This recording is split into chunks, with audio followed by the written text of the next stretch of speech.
Elimizden gelen sadece sınırlar kapalı, hiçbir şey yapamıyoruz. Bir aydan yakındır İsrail, Filistin'e, Gazze'ye bombalar atıyor, hastaneleri bombalıyor. Onlarca insan şehit olarak düşüyor ve elimizden sadece boykot edip mitingler düzenleyip böyle kermes gibi onlara yardım edecek şeyler yapabilmek. Onlarca çocukları katlediyorlar sadece, başka bir şey yaptıkları yok. Özellikle de sivilleri çok hedef alıyorlar. Yani çok vahşi bir katliam gerçekleştiriyorlar. Bunlara bir dur demenin zamanı geldi. İlk kıblemiz Mescid-i Aksa'nın bulunduğu bölge. Ve çok vahşice katlediyorlar onları.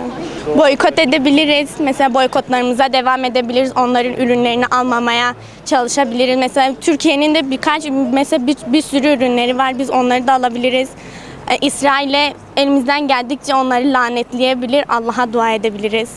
Biz buraya 21. yüzyılın soykırım niteliğinde olan terör devleti Siyonist İsrail'in Gazze'li kardeşlerimize, Filistinli kardeşlerimize, Selahaddin Eyyubi'nin mirası olan Mescid-i Aksa'ya olan zulümlerini, soykırımlarını, katliamlarını, vahşetlerini kınamak için buradayız. Burada olmaya devam edeceğiz inşallah.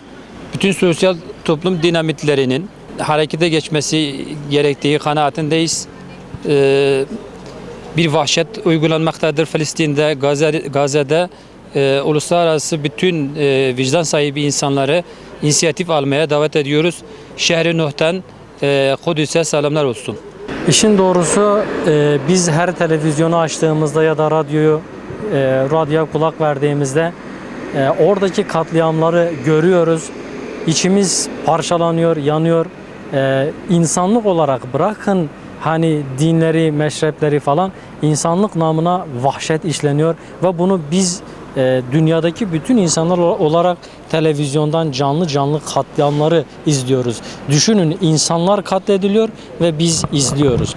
Burada bütün dünyadaki devletlere düşen görevler var. Bütün insanlığın üzerine düşen görevler elbette vardır.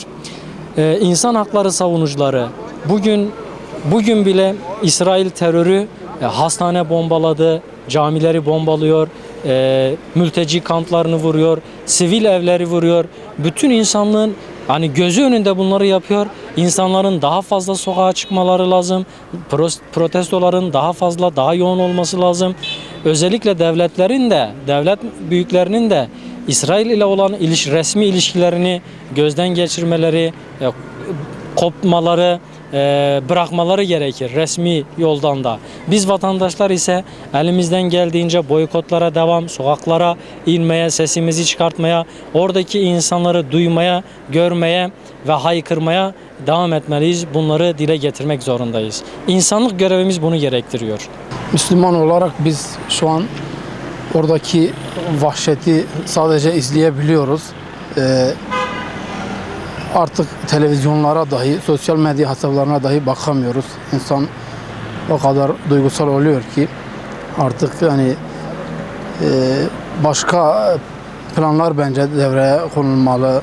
Nasıl baş edilmeli ya da nasıl durdurulmalı diye diğer devletler, dış güçler bu Siyonizme karşı yek vücut olup harekete geçmeliler bence. İnşallah umuyoruz. İlk önce Müslüman devletlerimiz birleşip bir adım atacaklar. Biz şu an elhamdülillah boykot olarak ilk başladık. Güzel de ilerliyor. İlk adımımız oydu. Daha da genişlemeli, geniş kapsamlı olmalı.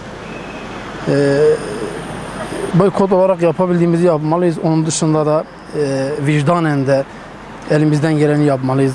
Yani vicdanımız el vermiyor. Oradaki çocukları, bebekleri, cenazelerini görünce imanen, dinen de harekete geçmemiz gerekiyor diye düşünüyorum.